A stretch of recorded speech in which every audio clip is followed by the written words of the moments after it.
In the bustling town of Awaka, Anambra State, the wedding bells of Chidi and Amara rang with joy and celebration. Their love story had been the talk of their community, two young professionals who had found each other through mutual friends and fallen deeply in love. Chidi, a successful businessman who dealt in spare parts at the popular Ogbeat market in nearby Enugu, had won Amara's heart with his kindness and ambition. Amara, a beautiful teacher at the local secondary school, was known for her gentle spirit and intelligence. The wedding ceremony at St. Patrick's Cathedral was magnificent. Friends and family had traveled from far and wide to witness their union. Among the guests were Chidi's childhood friend, Ngozi, who had grown up in the same compound with him in their village, and Amara's best friend from university, Kimi, who had come all the way from Lagos for the celebration. As the couple exchanged vows, promising to love each other through thick and thin, nobody noticed the shadow that crossed Ngozi's face when Chidi kissed his bride. Hidden behind her bright smile and enthusiastic clapping, Ngozi's heart burned with jealousy. She had loved Chidi since they were children, playing together in the red earth of their compound, sharing dreams under the mango tree. But Chidi had never seen her as more than a sister, and now he belonged to another woman.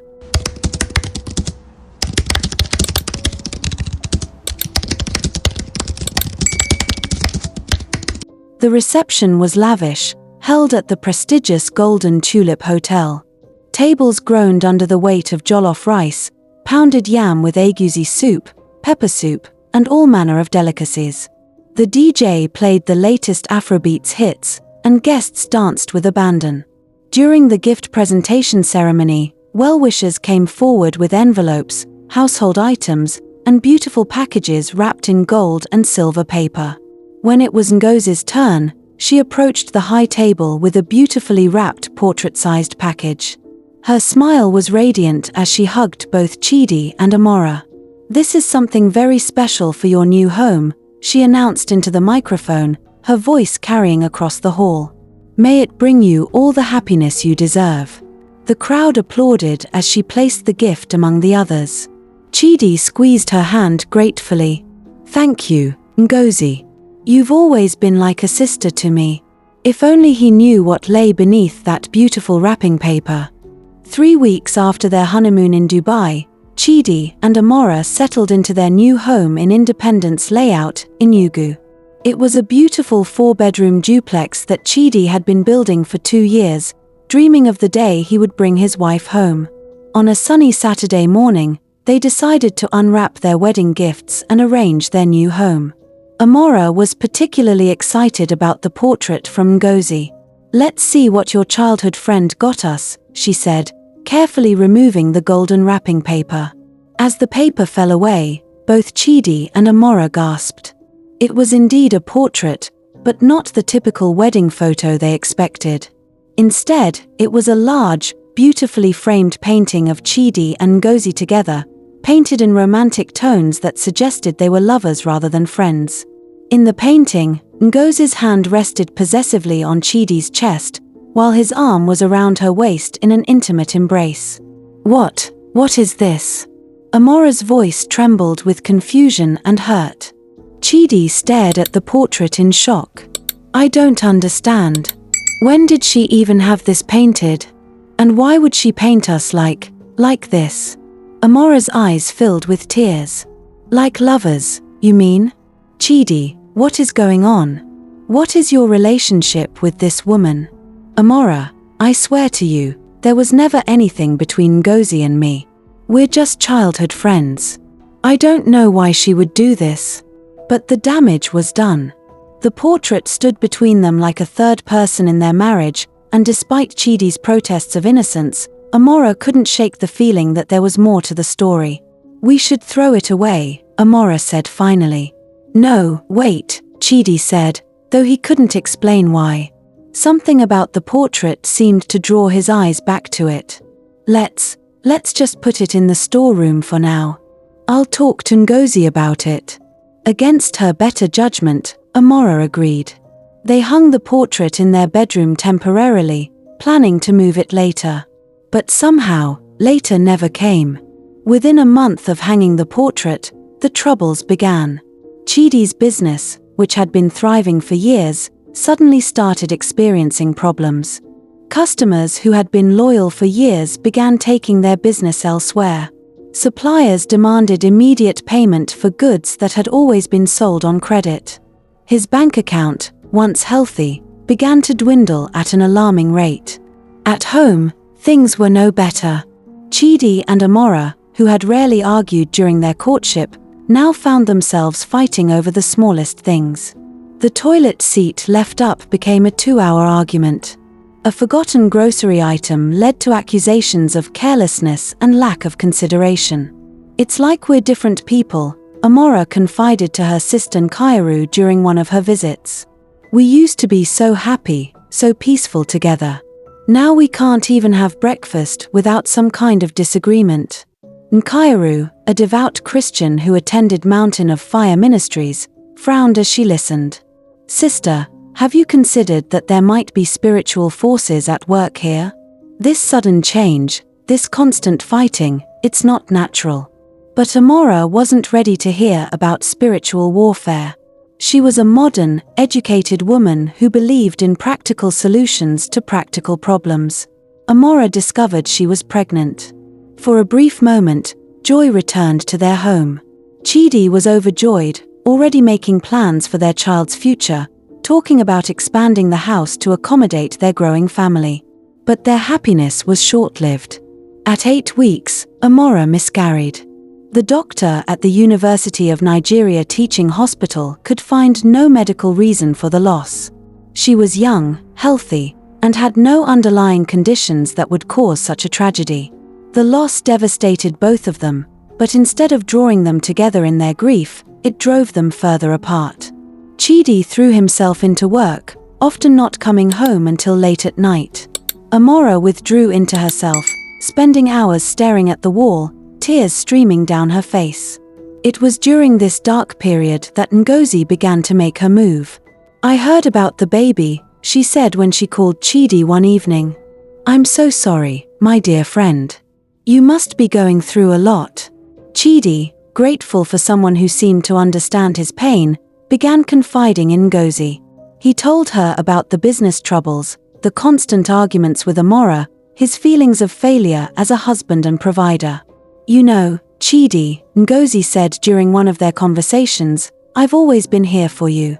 Even when we were children, whenever you had problems, who did you come to? Me.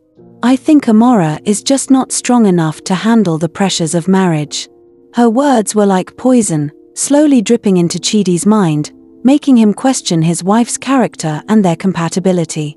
Ngozi began visiting their home regularly, always with an excuse. She brought food when Amara was too depressed to cook. She offered to help with household chores when the couple could no longer afford their house help due to Chidi's business problems.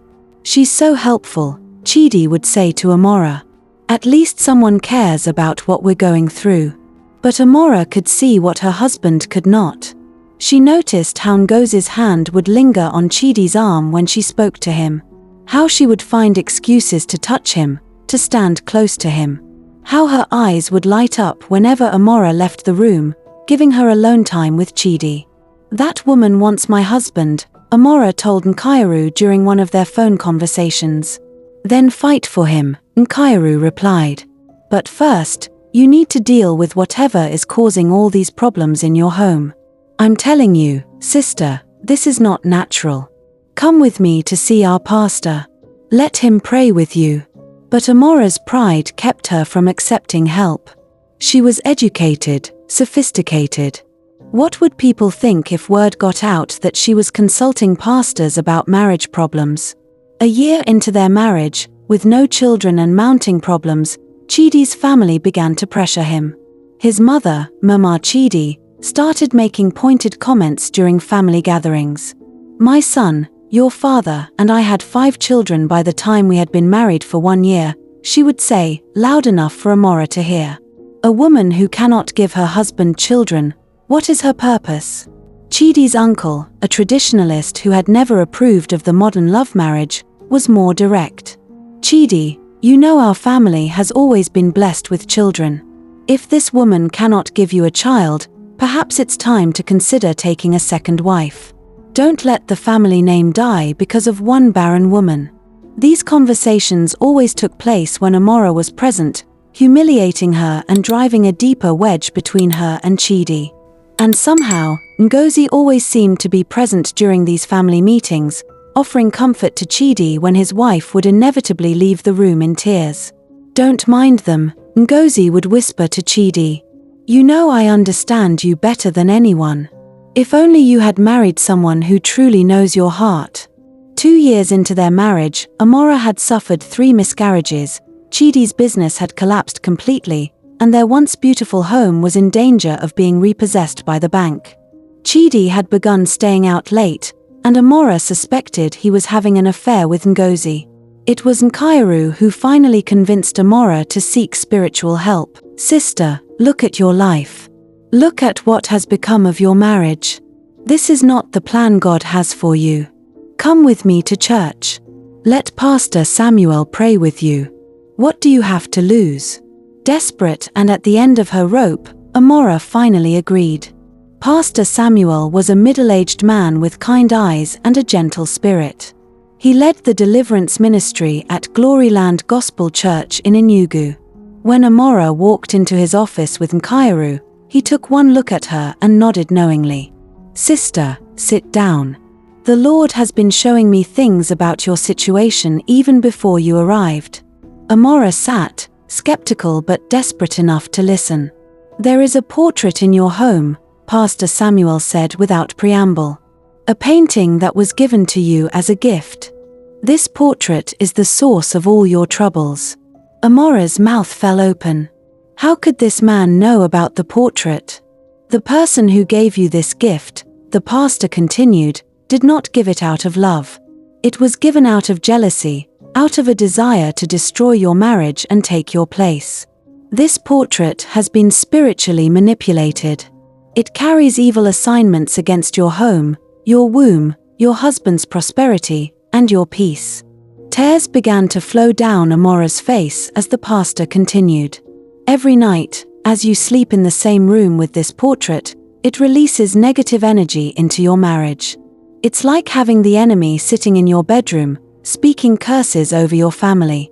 The woman who gave this gift has been using it as a point of contact to manipulate your husband's mind, to cause confusion in your home, and to prepare the way for herself to enter your marriage. But what can I do?" Amara sobbed. "My husband won't listen to me. He thinks I'm just being paranoid about his friend." "The battle is not against flesh and blood," Pastor Samuel quoted from Ephesians. "We must fight this in the spiritual realm first. But you also have practical steps to take. That portrait must be destroyed. Not thrown away, not given back, but completely destroyed by fire. And your husband must be the one to do it, so that he can break free from the spiritual manipulation he's under." Armed with newfound understanding and spiritual weapons, Amara returned home with a plan. That evening, when Chidi came home late again, smelling of Ngozi's perfume, she was ready for him. "Chidi, we need to talk," she said calmly. "Not tonight, Amara. I'm tired. It's about the portrait." Something in her tone made him stop and look at her. "I know what's been happening to us," she continued. "I know why our marriage has been falling apart, why your business failed, why I keep losing our babies. It's that portrait, Chidi. That evil gift from your so-called friend." Chidi's first instinct was to dismiss her words, but something in her eyes, something in the certainty of her voice, made him pause.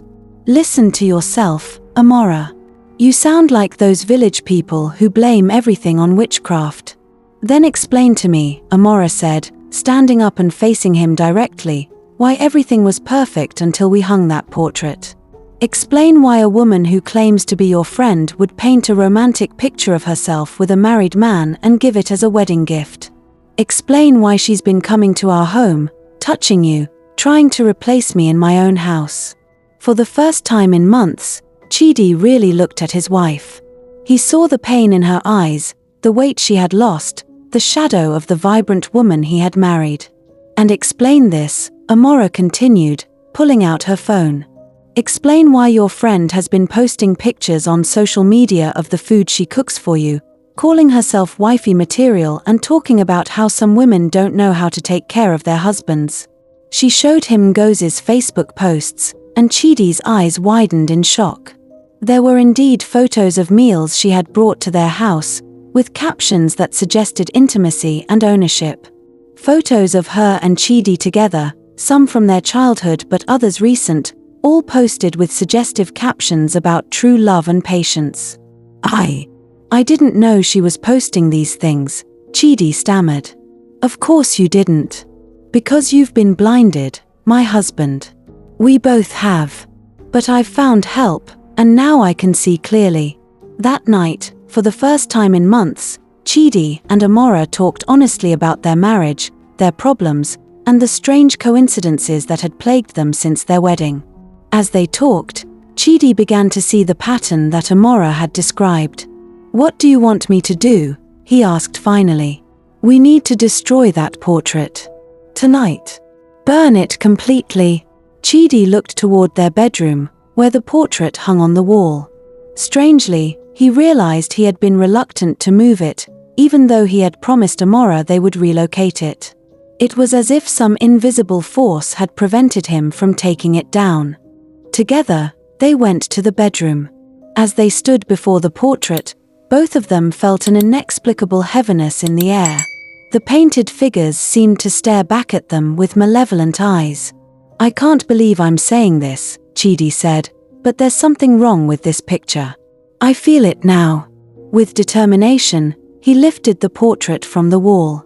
As he did, both he and Amara felt an immediate lightness, as if a weight had been lifted from their shoulders. They carried the portrait to their backyard, where Chidi built a small fire. As the flames consumed the painting, both of them watched in amazement. The portrait seemed to resist the fire at first, the flames dancing around it without catching. But as they prayed, as Pastor Samuel had instructed, the painting finally caught fire and burned completely. As the last of the portrait turned to ash, Amara felt a peace she hadn't experienced in 2 years settle over her spirit. The next morning, Ngozi called Chidi as she had been doing regularly. But this time, Chidi was ready for her. Ngozi, we need to talk, he said when he answered the phone. Of course, my dear friend. You know I'm always here for you. No, Ngozi. You're not my friend. Friends don't paint romantic portraits of themselves with married men. Friends don't try to destroy marriages. Friends don't manipulate and lie. There was silence on the other end of the line. I don't know what Amara has been telling you. Amara didn't tell me anything I couldn't see for myself once I opened my eyes.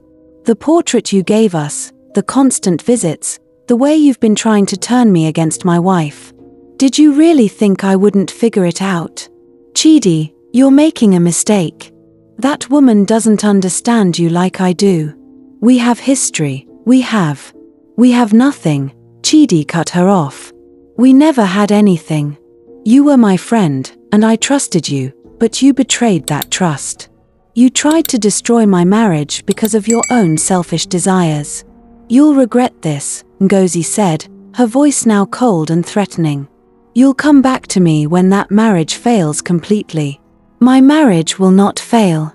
And if you ever come near my family again, if you ever contact me or my wife, I will make sure everyone in our community knows exactly who you are and what you tried to do.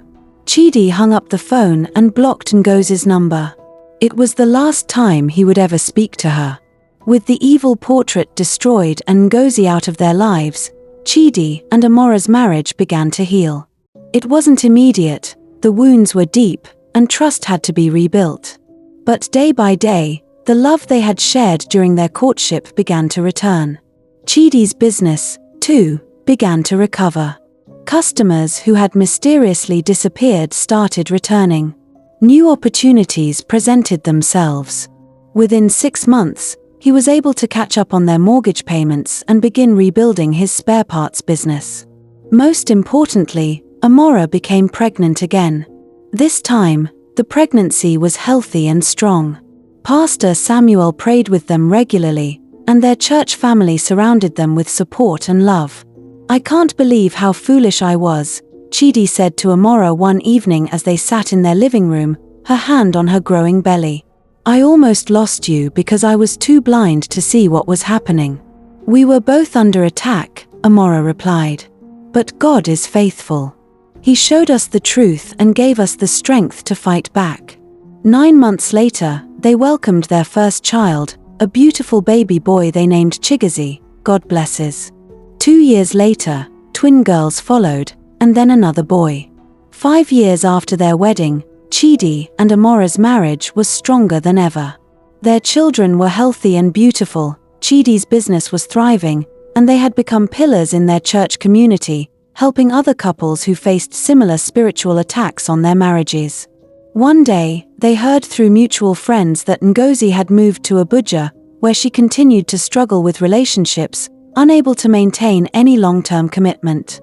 Her life was a series of broken promises and failed connections, as if the evil she had tried to send into another's home had rebounded on her.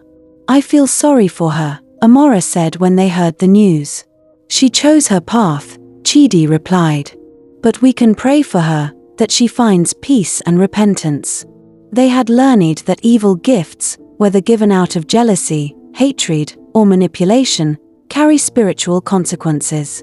Hope you learned something valuable from today's story. Stay tuned as we bring more interesting tales your way. Don't forget to turn on the notification bell so you're the first to know when we post. Please subscribe, like, comment, and share. Your support means a lot.